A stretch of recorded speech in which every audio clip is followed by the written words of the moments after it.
ಮಳೆ ಸುರಿಯುತ್ತಿದ್ದ ಆ ರಾತ್ರಿ ಇಡೀ ಊರು ಕತ್ತಲೆಯ ಹೊದಿಕೆಯಲ್ಲಿ ಮೌನವಾಗಿ ಮಲಗಿತ್ತು. ಆದರೆ ಒಂದು ಮನೆಯೊಳಗೆ ನಡೆದ ಒಂದು ಅಪ್ರತೀಕ್ಷಿತ ಘಟನೆ ಹಲವಾರು ವರ್ಷಗಳಿಂದ ಗಟ್ಟಿಯಾಗಿ ಕಟ್ಟಿಕೊಂಡಿದ್ದ ನಂಬಿಕೆ, ಸಂಬಂಧ ಮತ್ತು ಕುಟುಂಬದ ನೆಮ್ಮದಿಯನ್ನು ಕ್ಷಣಾರ್ಧದಲ್ಲಿ ಪರೀಕ್ಷೆಗೆ ಒಳಪಡಿಸಿತು. ಆ ರಾತ್ರಿ ಅತ್ತಿಗೆ ವೈದೇಹಿ ಮತ್ತು ಮೈದುನ ನಿರಂಜನ್ ಒಂದೇ ಮನೆಯೊಳಗೆ ಇದ್ದರು ಎಂಬ ಸಂಗತಿಯೇ ನಂತರ ಊರಿನ ಮಾತಾಗಿಬಿಟ್ಟಿತು. ಆದರೆ ಎಲ್ಲರೂ ಊಹಿಸಿದಂತೆ ಆ ರಾತ್ರಿ ನಡೆದಿರಲಿಲ್ಲ. ನಿಜ ಏನಿತ್ತು ಎಂಬುದನ್ನು ತಿಳಿದಾಗ ಪ್ರತಿಯೊಬ್ಬರ ಕಣ್ಣಲ್ಲೂ ನೀರು ತುಂಬುವಂತಾಗಿತ್ತು. ವೈದೇಹಿ ಮದುವೆಯಾಗಿ ಬಂದದ್ದು ಬೆಟ್ಟದ ತುದಿಯಲ್ಲಿದ್ದ ಪುಟ್ಟ ಹಳ್ಳಿಯೊಂದಕ್ಕೆ. ಗಂಡ ರಾಘವೇಂದ್ರ ಸರಳ ಸ್ವಭಾವದವನಾಗಿದ್ದರೂ ಉದ್ಯೋಗದ ಕಾರಣ ತಿಂಗಳಲ್ಲಿ 15 ದಿನ ಹೊರ ಊರಲ್ಲೇ ಇರುತ್ತಿದ್ದ. ಮನೆಯಲ್ಲಿದ್ದವರು ವೃದ್ಧ ತಾಯಿ, ಕಾಲೇಜಿನಲ್ಲಿ ಓದುತ್ತಿದ್ದ ತಮ್ಮ ನಿರಂಜನ್ ಮತ್ತು ವೈದೇಹಿ. ಮನೆ ದೊಡ್ಡದಾಗಿರಲಿಲ್ಲ, ಆದರೆ ಪ್ರೀತಿ ಮಾತ್ರ ತುಂಬಿಕೊಂಡಿತ್ತು. ವೈದೇಹಿ ಮನೆಗೆ ಬಂದ ಕೆಲವೇ ತಿಂಗಳಲ್ಲಿ ಎಲ್ಲರ ಮನ ಗೆದ್ದಿದ್ದಳು. ತನ್ನ ಅತ್ತೆಯನ್ನು ತಾಯಿಯಂತೆ ನೋಡಿಕೊಂಡಳು. ನಿರಂಜನ್ನೂ ತಮ್ಮನಂತೆ ಕಾಳಜಿಯಿಂದ ನೋಡಿಕೊಳ್ಳುತ್ತಿದ್ದಳು. ಆ ಮನೆಯಲ್ಲಿದ್ದ ಪ್ರತಿಯೊಂದು ಬೆಳಗ್ಗೆಯೂ ನಗುಮುಖದಿಂದ ಆರಂಭವಾಗುತ್ತಿತ್ತು. ಆದರೆ ಒಂದು ದಿನದಿಂದ ಎಲ್ಲವೂ ಬದಲಾಗತೊಡಗಿತು. ರಾಘವೇಂದ್ರ ಕೆಲಸದ ನಿಮಿತ್ತ ದೂರದ ನಗರಕ್ಕೆ ತೆರಳಿದ.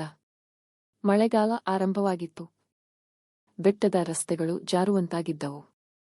ಮೊಬೈಲ್ ಸಂಪರ್ಕವೂ ಆಗಾಗ ಕಡಿದು ಹೋಗುತ್ತಿತ್ತು. ಆ ವಾರದಲ್ಲಿ ಊರಿನ ಮೇಲೆ ಭಾರೀ ಮಳೆ ಸುರಿಯಿತು. ವಿದ್ಯುತ್ ಪದೇ ಪದೇ ಹೋಗುತ್ತಿತ್ತು.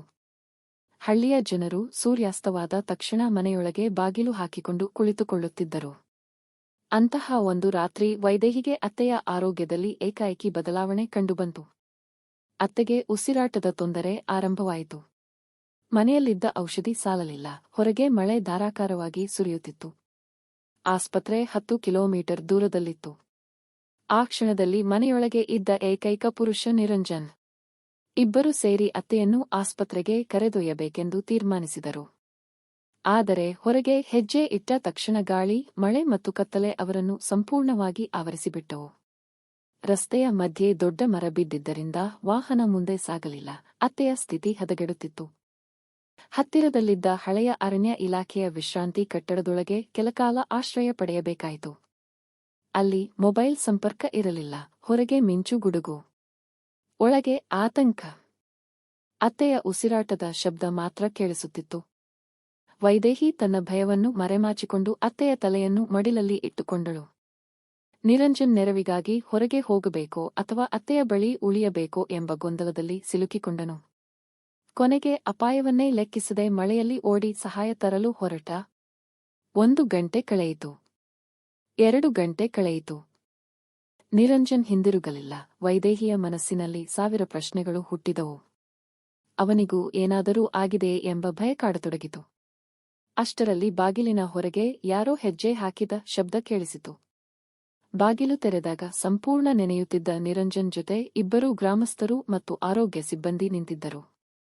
ಅತ್ತೆಯನ್ನು ತಕ್ಷಣ ಆಸ್ಪತ್ರೆಗೆ ಕರೆದೊಯ್ಯಲಾಯಿತು.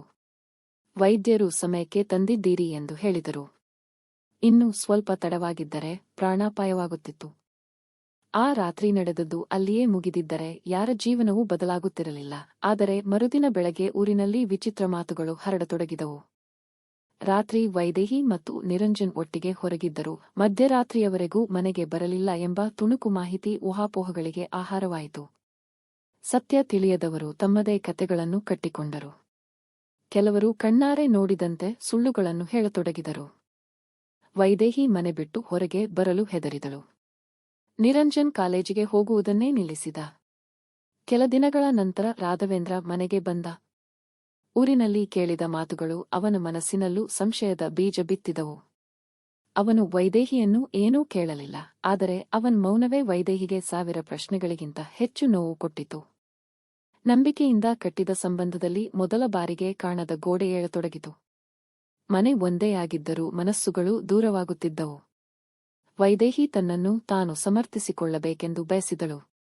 ಆದರೆ ನಂಬಿಕೆಯೇ ಇಲ್ಲದ ಕಡೆ ಮಾತುಗಳಿಗೆ ಬೆಲೆ ಇರುವುದಿಲ್ಲ ಎಂಬುದು ಅವಳಿಗೆ ಗೊತ್ತಿತ್ತು. ನಿರಂಜನ್ ಕೂಡ ಮನೆಯ ವಾತಾವರಣವನ್ನು ನೋಡಿ ಮೌನವಾಗಿದ್ದನು. ತಾನು ಏನೇ ಹೇಳಿದರೂ ಅದನ್ನು ತನ್ನ ಪರದ ಮಾತು ಎಂದುಕೊಳ್ಳುತ್ತಾರೆ ಎಂದು ಭಾವಿಸಿದ. ಅತ್ತೆ ಮಾತ್ರ ನಡೆದದ್ದನ್ನೆಲ್ಲ ಹೇಳಲು ಪ್ರಯತ್ನಿಸಿದರೂ ಅನಾರೋಗ್ಯದಿಂದ ಸ್ಪಷ್ಟವಾಗಿ ಮಾತನಾಡಲು ಸಾಧ್ಯವಾಗಲಿಲ್ಲ. 1 ವಾರದ ನಂತರ ಆಸ್ಪತ್ರೆಯಿಂದ ದಾಖಲೆಗಳನ್ನು ತರಬೇಕಾಯಿತು. ವೈದ್ಯರು ಚಿಕಿತ್ಸೆ ನೀಡಿದ ಸಮಯ, ಆಂಬ್ಯುಲೆನ್ಸ್ ದಾಖಲಾತಿ, ಆರೋಗ್ಯ ಸಿಬ್ಬಂದಿಯ ಸಹಿ ಎಲ್ಲವೂ ಅದೇ ರಾತ್ರಿ ನಡೆದ ಘಟನೆಗೆ ಸಾಕ್ಷಿಯಾಗಿದ್ದವು. ಆದರೆ ಕಾಗದಗಳು ಸತ್ಯವನ್ನು ತೋರಿಸಬಹುದೇ ಹೊರತು ಮನಸ್ಸಿನ ಸಂಶಯವನ್ನು ತಕ್ಷಣ ಅಳಿಸಿಬಿಡಲಾರವು. ರಾಘವೇಂದ್ರ ಇನ್ನೂ ಮೌನವಾಗಿಯೇ ಇದ್ದ. ಅದೇ ಸಮಯದಲ್ಲಿ ಊರಿನ ವಾರ್ಷಿಕ ಸಭೆ ನಡೆಯಿತು.